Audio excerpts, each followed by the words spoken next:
আমাকে এই খবর আসছে যে আপনি ছাত্রদের গুলি করার পর্যন্ত নির্দেশ দিয়েছেন, আপনি ছাত্রদের গুলি করার পর্যন্ত নির্দেশ দিয়েছেন।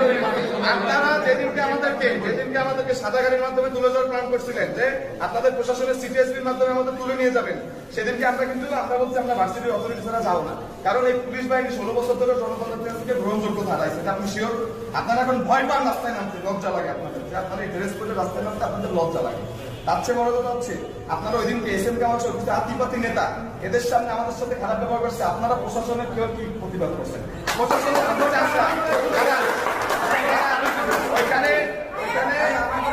ওইখানে একজন সিনিয়র সিটিজেন ছিল, আমাদের অভিভাবক, তাকে রাজাকারের বাচ্চা বলে গালি দেওয়া হয়েছে। আপনি তখন কেন প্রতিবাদ করেন নাই?